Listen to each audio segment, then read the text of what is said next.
You were instrumental in the release of the so-called WPATH files very recently. And you keep dumping catastrophes into the public sphere. Yeah. Who knew that would be your role? But you seem to be playing it very effectively. So why don't you tell us clue us in, man. Take us from the top. Well, sure. So the organization in question is called the World Professional Association for Transgender Health, and it's called WPATH.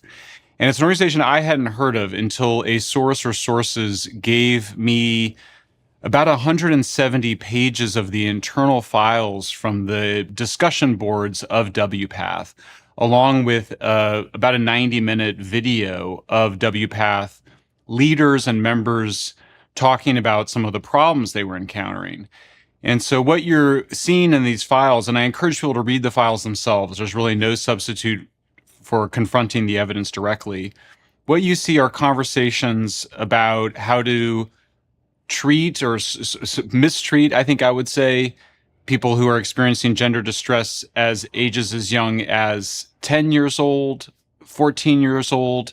There's a discussion of a 13-year-old adolescent with developmental delays. There's a conversation about whether to perform genital surgeries on somebody that's suffering from symptoms like schizophrenia and maybe homeless. Concerns expressed about whether that person would be able to care for their wound, supposedly a neovagina. Sorry to get right into it right away, but this is the material we're discussing. There's a lot of conversations about the problems they have in getting kids and adolescents and their parents to understand that these procedures will result in sterilization and likely a loss of sexual function. Children and young adolescents, we wouldn't really expect them. It's kind of it's out of their developmental range sometimes to understand the extent to which some of these medical interventions are impacting them. And so I think I try to kind of do whatever I can to help them understand best I can. But what really disturbs me is when the parents can't tell me what they need to know about a medical intervention that apparently they signed off for. Some of the Dutch researchers gave some data about young adults who had transitioned and reproductive regret. And it's there. And I don't think any of that surprises us. I don't remember any of the numbers or anything. I have a picture of a slide, but hopefully this is something that'll get published in the next while. But, I think now that I follow a lot of kids into their mid-20s, I'm always like, oh, the dog isn't doing it for you, right? Yeah, they're like, no, I just found this, wonderful partner and now we're kids and da-da-da. So I think, it doesn't surprise me, but I don't know still what to do for the 14-year-olds. The picture that this organization, WPATH, had presented to the world and to the American Medical Association, the American Academy of Pediatrics, the Endocrine Society, every major medical organization, was a picture of real professionalism grounded in the best available science and evidence. They have something called standards of care, which are ostensibly guidelines for proper medical care for people suffering from so-called gender dysphoria or gender distress. And they're in their 8th version of that. So they call it Standards of Care 8 or SOC 8. Based on their public presentation, you would think that this is a serious scientific and professional body. It is not. When you read these documents, what you see is a lot of spitballing, a lot of people making things up.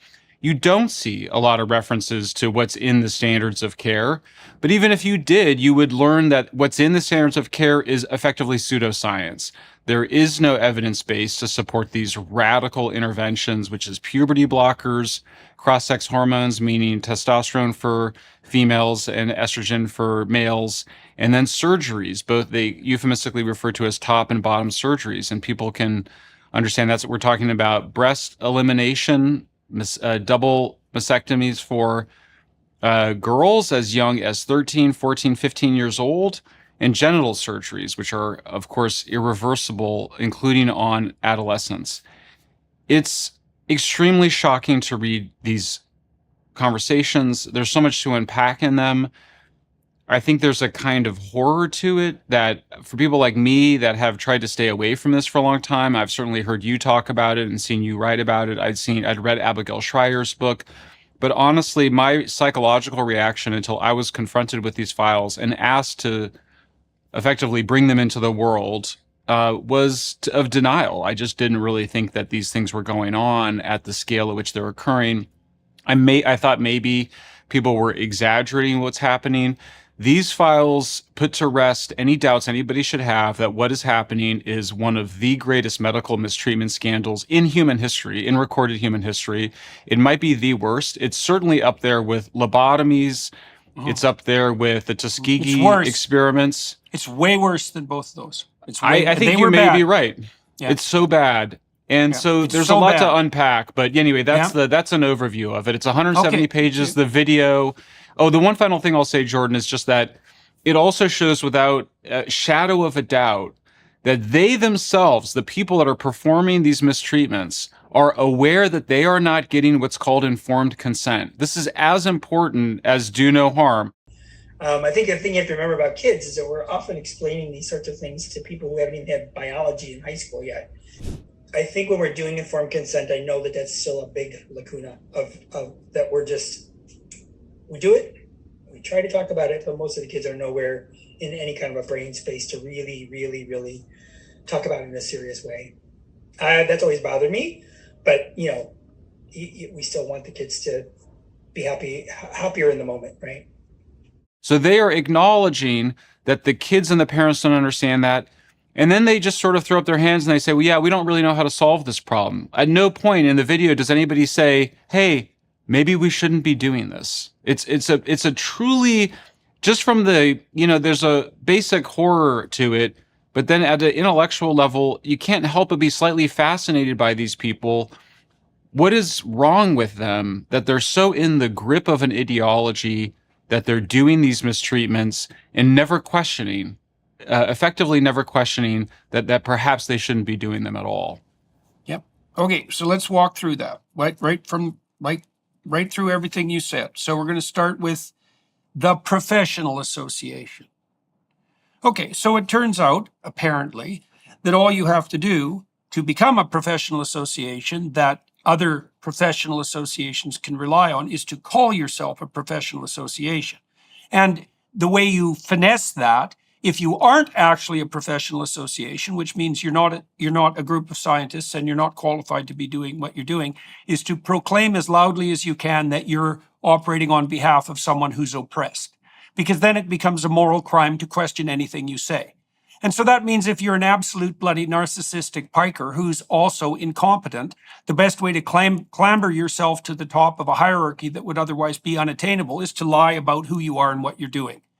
So great. So that's a wonderful invitation to the willfully blind narcissistic psychopaths. Okay, so that accounts for W path. And then with regards to the medical associations and the psychological associations who've gone along with this in the most despicable imaginable way, well, they can point to the fact that they consulted the true experts. And who more to know than those with lived experience in the area, right? So great. We've got all sorts of excuses at hand.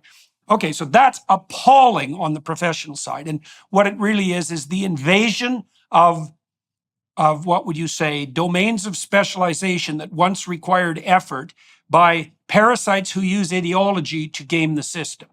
So great. Right. Now, that's the American Psychological Association, that's the American Medical Association, the American Psychiatric Association, and it's certainly WPATH. Inexcusable. I've never seen anything like this. I'm absolutely appalled and ashamed of my therapist colleagues, for example, of not being rioting in the streets because of this.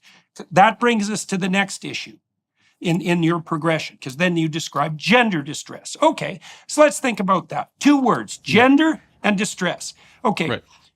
Distress is indistinguishable from 2 things, generalized negative emotion and absence of positive emotion. Okay, so that's the core for depression and anxiety, and it's the core set of symptoms for virtually every form of pathology that comes to the attention, not only of psychologists, but also of medical professions, right? So distress is a very, very large bin.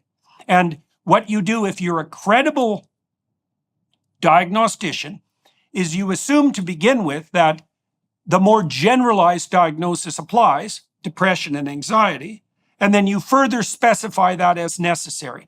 understanding that a lot of what you might attribute to the more specialized problem is actually a manifestation of the more general problem, right? Because one question is, well, what the hell is the difference between gender distress and anxiety and depression? And the answer is mostly nothing.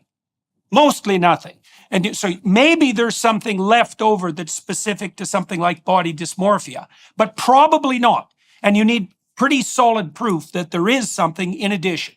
And then, see, that's another part of the sleight of hand, because you might say, well, people with gender dysphoria are more likely to commit suicide. It's like, no, depressed and anxious people are more likely to commit suicide. You have to demonstrate that there's an additional utility in your diagnostic label. And that turns out to be extremely difficult. But we're way past all that. Okay, so now then we have the additional lie. So we've mucked up the notion of distress. Now we've appended another lie to it. Some of this distress is attributable to confusion about gender. There's no difference about between confusion about gender and confusion about identity. Right? Those are the same thing. And everybody who seeks psychological treatment has confusion about identity. That's why they seek treatment. So you can't just take all that and rename it gender and think that you can get away with it, although apparently you can. So that's appalling on the conceptual side. It's inexcusable. There's no reason whatsoever that any psychologist or physician who's been trained remotely in the mental health sciences should ever fall for that, even for a second, no matter what. But they did. Okay, next, and this is the progression that you laid out. Okay, so now we have gender distress as delineated by a pack of professionals who aren't professional and who aren't a pack and are certainly not a professional association. And what do they recommend? They don't recommend the minimal necessary intervention. So the clinical literature 6 years ago was absolutely clear with regard to the small number of cases of gender dysphoria that emerged in early childhood. Very rare, 1 in 3,000, very rare. Leave them the hell alone. Right. Till they're 18.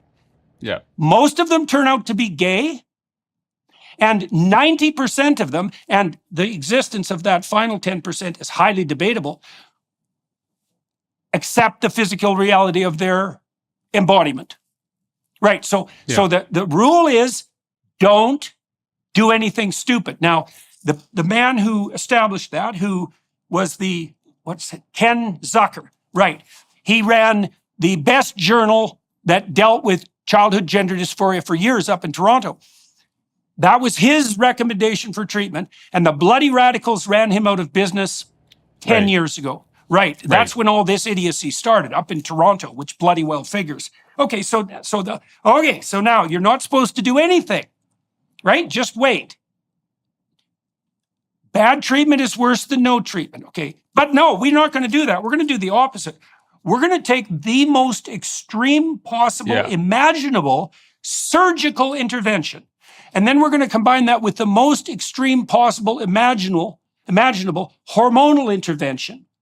And then we're going to recommend that, and we're going to tell people that if they don't listen, their children are going to die, right? They're going to commit suicide, which is a complete bloody lie. There was never a bit of evidence for that, not even bad evidence. It was just a lie.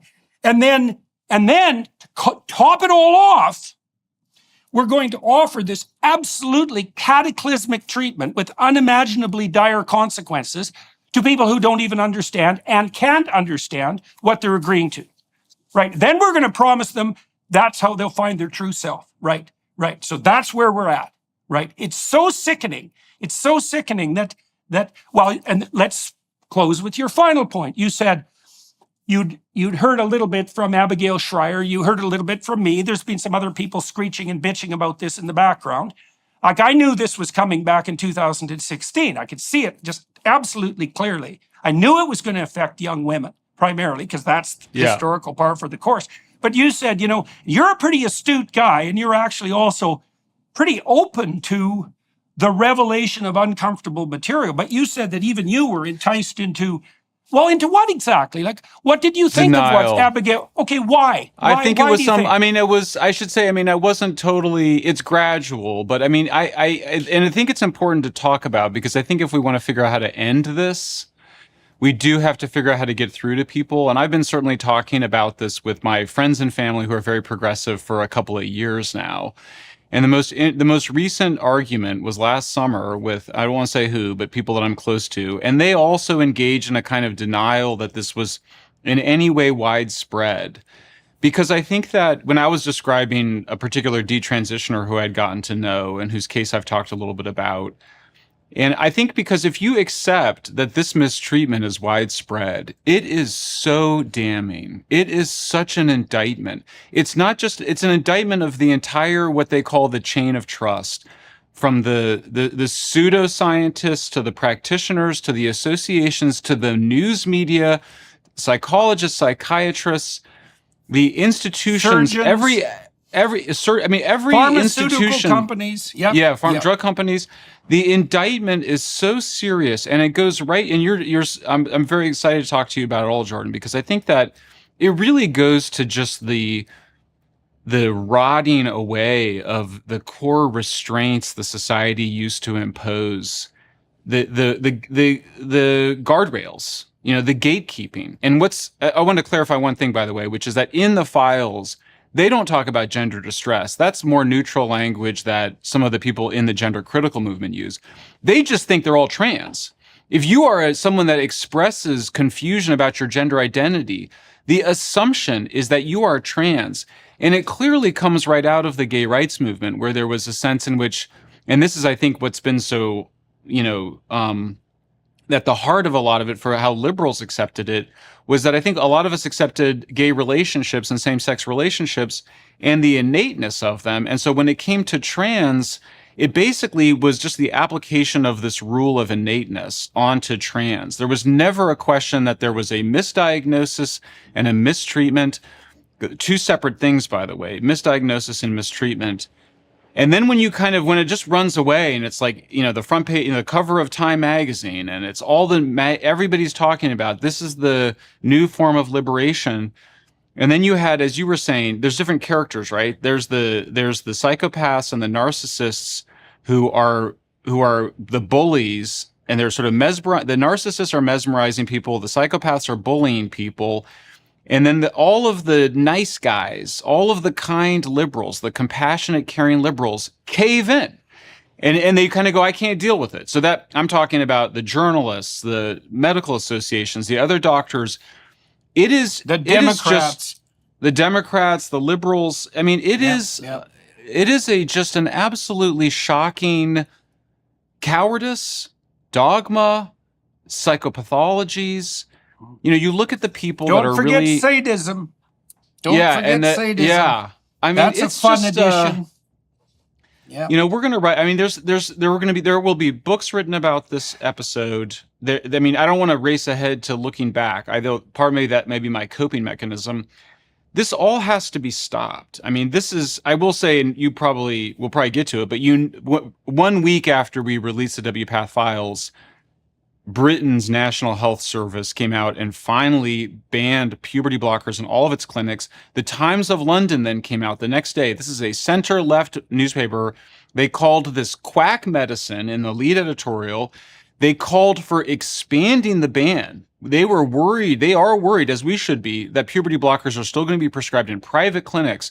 But you could see with the WPATH files, the NHS decision, a huge opening where finally people that had, I think, including me, that had been sort of quiet on this, maybe a little bit like unsure, is this my role to speak out on this? Finally going, no, this is absolutely bonkers and has to be stopped. This is maybe the greatest medical mistreatment scandal of the last, 100 years, 200 years, I don't know. It's hard to identify a worse one. It's hard to identify a worse one. It's like Unit 7, what was it? Unit 713? The Japanese, that's Japanese medical experiments on the Chinese when they invaded. That's the worst of the horrors that I've ever familiarized myself with. This is at that level. And that's really something. It's because the nitty-gritty of the details of this are so shocking that you can't believe it's true. You just can't believe it's true. And I'll tell you, one other final detail. The picture is, we're doing all the science. That people will in these conversations, the doctors will say, Well, I don't know. I mean, we haven't seen anybody really come in to complain with us, at least the people we followed up with over the few weeks after the surgeries. There's not only is there no serious study or follow-up of the victims of these mistreatments, they're not interested. It's a complete abdication of responsibility by everybody involved. Nobody even chimed in and said, hey, maybe we should follow up with these people. What about the person that had tumors on their liver? Maybe we should find that person. We did not see this anywhere in the files. Nobody piped up and tried to take responsibility. It was a complete abdication of responsibility. It's just this kind of mania that we have. We're going to mess with people's bodies, and then we don't care what happens afterwards. It's almost like they're getting a hedonic pleasure from it, and then they're done with it.